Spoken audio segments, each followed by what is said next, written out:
Hello, this is Lini Kalamba. Welcome back to the Blossom Effect podcast. I know it's been a while. Please forgive me. I've been inconsistent. I've been struggling with how do I come back? What should I come back with? Is it all worth it?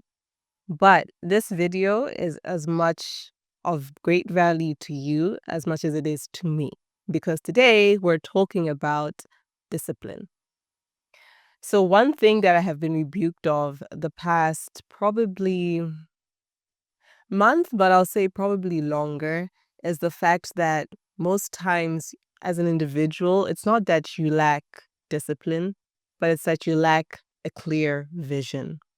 So if you find yourself being inconsistent, if you find yourself being distracted, if you notice that you don't have that let's get it done spirit, it's probably that you just don't understand exactly why you need to do what it is that you had planned to do in the first place. So sometimes the reason why you're not able to achieve your goals is because you don't truly understand, first of all, what is it that I want to achieve? Second of all, why do I need to achieve what I want to achieve? And thirdly, what's the consequence of me not being able to achieve that thing? What I've noticed in my life is, especially with my personal goals and ventures, I'm an employed woman, okay? So I have a job.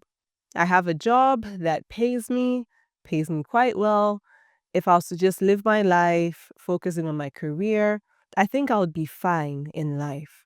But I have this creative side of me, this side of me which wants to fulfill that purpose that God placed me on this earth to achieve. And that requires me to tap into different other areas or facets of my life and requires much more effort, requires much more time out of the 8 hours that I work for my employment. And what that causes is some sort of a safety net, right? So I understand what I need to achieve, why I want to achieve it, and I understand the consequence. But because in my case, I have this job that pays me, I'm employed by an organization, and that's a safety net that I use to compensate the consequence of me not achieving the purpose that God has placed me on this earth for. Now, the reason why I find this topic very important is because that safety net is not what I feel defines me, and that safety net is not what I want to be my story. My story is the Blossom Effect and what this platform can offer and what this platform can do in terms of the impact of helping women, even men, discover who they are in God and discover exactly what it is that God placed them on this earth to achieve, giving people the tools to thrive in every single aspect of their life. Me speaking to the youth, me speaking to women, people who just want to feel that, okay, the problems and the challenges that I'm facing are not mine alone, but everyone else around me, in some shape or form, has either faced it before, is going to face it, or has been around someone who has experienced that. And for me to fully be able to grow and flourish in that realm, that world that I truly believe is the world I belong in, I need to master self discipline. So let's talk of it. All my people out there who have great goals, you want to achieve great things, but you're not consistent, you're distracted. Let's sit down and talk for a bit. You need to understand that the gap between where you want to be or the person that you want to become and where you are now is a clear vision. You need to truly understand, what is it that I want to achieve within 2 years, 5 years, 10 years? What does my life look like?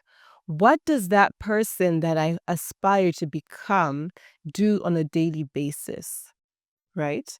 Because when you understand that, you understand the reason and the change and the transformation that will take place, not just in your life, but in the lives of the people around you, and what you could possibly lose or regret if you don't achieve that, That is what will fuel you to wake up every morning. That is what will fuel you to sleep late at night because you're doing research or you're applying more effort to ensure that you have your books in order. You're, making the necessary connections with individuals, reaching out to mentors, reaching out to organizations. You're looking and developing at concept notes that will help you bring your idea to life. If you understand all of that, you'll be able to push through when it feels boring. You'll be able to push through when it feels painful. You'll be able to push through when it feels like all your efforts are just, knocking on walls and nothing is really amounting to anything.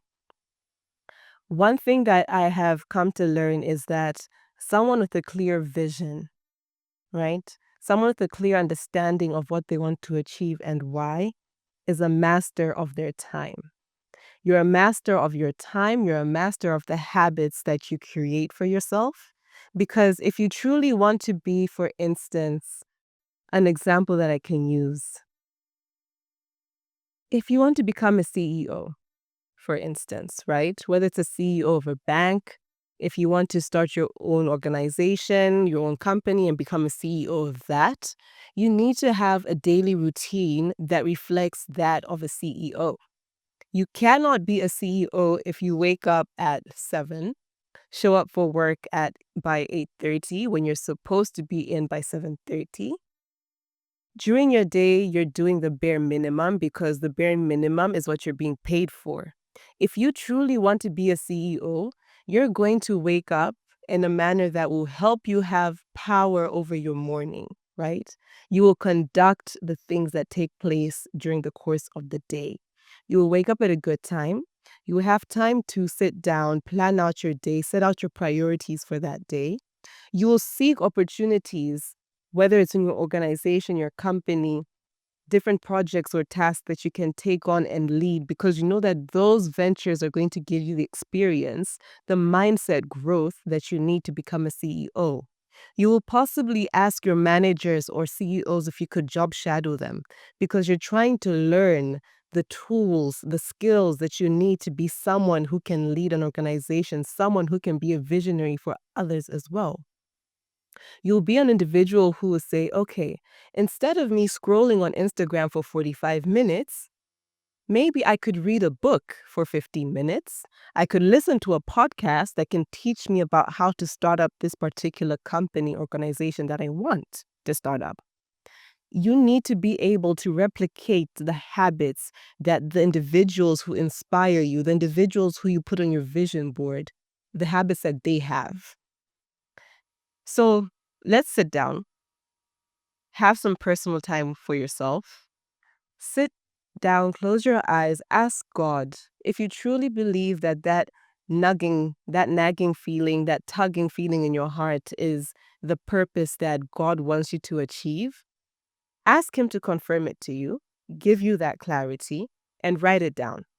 If you write it down, you're going to hold yourself accountable. Because if you look at it, whether it's written down in your journal, whether it's written down on your vision board, every time you walk past that vision board or any time you flip that page of the journal, you're going to be reminding yourself that this is something that you have set for yourself and that you had hoped to achieve during your time on this earth. Once you write that down, you need to truly list down the goals, actionable goals that you can work towards, and the habits that are accompanied with each and every single goal. Ensure that those goals, those habits are very clear, and those goals and those habits are not just adding on to your current and existing goals and habits, but are replacing the habits or goals that are possibly distracting you from being a focused individual. Take it day by day. Make sure that you carve out your day. If you're working and you have a job and you want to do things on the side, and possibly the hours in the day are not enough to achieve every single thing that you want to do, possibly try to look at it from a sense of having blocked periods. So you work from 7:30 to 5, you come home, let's say you have a family or you don't have a family and you choose to say from 5 to 7, That is a time where I take care of myself. I go work out, I do some sort of exercise, I prepare my meals at home, or I'm spending time with my children. Then set another block period where you're going to be most productive and focus on the things that you want to achieve for yourself. In that block period, make sure that you are focused, you have a clear agenda of what it is you want to achieve in that time. And day by day, those simple steps and those simple tasks that you're taking will amount to something and will compound to something greater.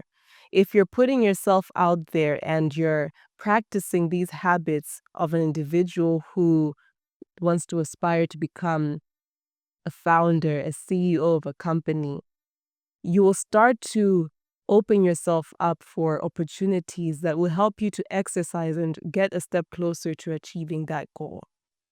Now, another thing that often sets us back is we have these goals, we write these visions, we set the habits, we are applying these things on a daily basis, but you don't see them amount to anything. Let's say you send out letters with a concept note looking for funding for a particular event, and each letter gets rejected.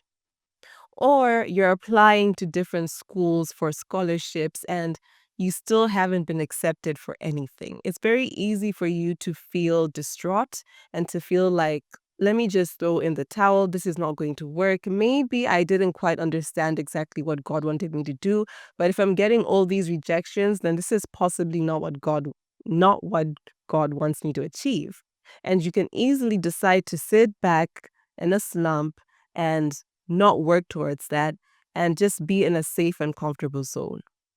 But I want to strengthen someone and to just inspire someone and say, regardless of how many no's and how many rejections you get, you could just be that one step closer to receiving your yes. It doesn't matter how many times you have to send out the letter, how many times you have to get up and try again and again and again. It's powerful enough that you have the confidence and the belief and the faith in that thing that you truly believe God has placed you on this earth to achieve, to get up again when it's hard and just make sure you move forward and try to achieve it again. Doesn't matter how many times you have to try. If you truly believe in something and if you truly understand the why of why you need to achieve that thing and the consequence of you not achieving that thing, it doesn't matter what people around you will say. It doesn't matter what people will think. It doesn't matter how crazy you're going to look. It's between you and the God that has placed that thing in your heart. And sometimes you're just one door away from your great yes. So let's remember, you probably are not lacking the discipline that you need. You're lacking the clarity in your vision. Don't forget to subscribe, share this video if you found it helpful, like it, share it with someone who you feel it could inspire, help them on their journey. I know that in life it's very easy for us to get distracted. It's very easy for us to just want to fall back and feel like, okay, nothing's working out. Maybe I'm not supposed to be on this journey. But we need to always have people around us who can remind us of the importance of the thing that we started. And most importantly, you need to think so highly of it because in the moments where it all seems crazy and not worth it and your friends just want to tell you, maybe you shouldn't try that thing anymore. You're going to need that that praise, that encouragement, that self-affirmation to keep you going.